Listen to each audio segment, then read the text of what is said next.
자, ABCD가 실수라고 주어져 있어요.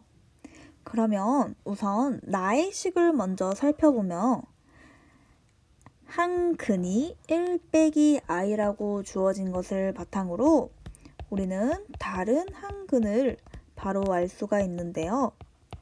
다른 한 근은 1 빼기 i의 켤레인 1 더하기 i임을 알 수가 있습니다. 자, 이렇게 되면 가의 2차 방정식, 나의 2차 방정식 모두 두 근을 알고 있는 상황이 되겠죠. 자, 그러면 가에 있는 2차 방정식의 상황을 먼저 확인해 볼게요. 우리는 2차 방정식에서 두 근을 알고 있으면 생각해 볼 수 있는 게 근과 계수와의 관계예요.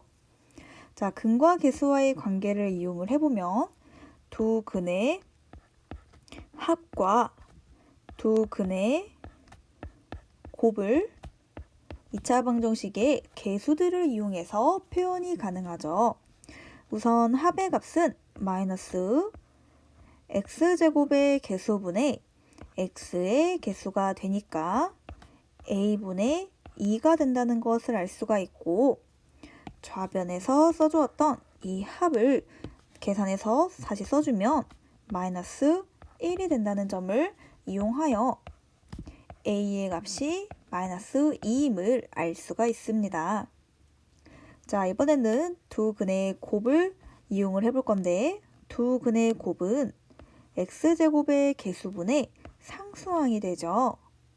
자, 우리가 아까 a의 값이 마이너스 2임을 알아냈기 때문에 a의 값을 대입하여 써볼 수 있을 것이고, 마이너스 2와 1을 곱해준 값은 마이너스 2가 된다는 점을 이용을 해본다면 우리는 b의 값이 4임을 알 수가 있어요.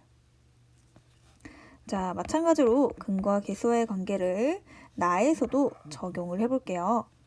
그러면 두 근인 합을 이렇게 써줄 수가 있고, 자, 두 근의 합은 마이너스 x제곱의 계수가 1이기 때문에 굳이 써주지 않고 x의 계수를 써주면 되겠죠. 자, 마찬가지로 이 좌변에 있는 식을 계산해서 다시 써주게 된다면 i가 있는 한 길이는 사라지니까 2가 남게 되네요. 그러면 우리는 c의 값을 마이너스 2라는 것을 알 수가 있고요. 자, 두 근의 곱은 x제곱의 계수인 1분의 상수항 d가 되죠. 자, 좌변에 있는 식을 전개해서 계산해보면 마찬가지로 2의 값이 됨을 알 수가 있어요. 자, 그러면 이렇게 찾아낸 a의 값, b의 값, c의 값, d의 값을 바탕으로 이제 주어진 문제에 요구하는 값을 찾아보도록 할게요. 자, 2차 방정식의 두 근을 알파, 베타라 할 때 알파 세제곱 더하기 베타 세제곱의 값을 구하시오. 자, 그러면 우리가 알파 세제곱 더하기 베타 세제곱이라는 친구를 먼저 확인을 해볼 건데요.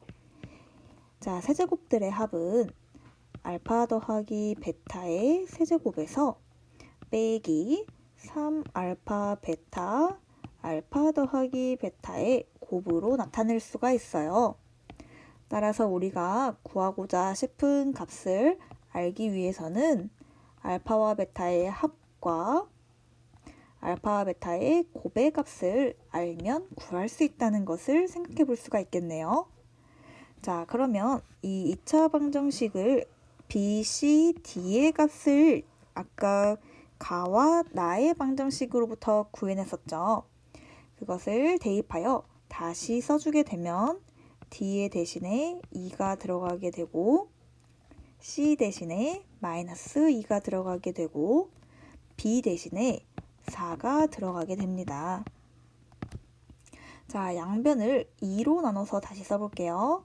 그럼 x제곱 빼기 x 더하기 2는 0이라는 이러한 2차 방정식의 형태임을 알 수가 있어요. 따라서 이 2차 방정식의 두 근이 알파와 베타인 것이고 근과 계수와의 관계를 이용한다면 알파와 베타의 합은 1이 되고 알파와 베타의 곱은 2가 된다는 점을 알 수가 있죠. 따라서 알파 세제곱 더하기 베타 세제곱은 아까 요 위에 있는 식에다가 값을 대입해 주도록 할게요. 그러면 1을 세제곱하는 게 되고 빼기 3배의 2, 1이 곱해지겠네요.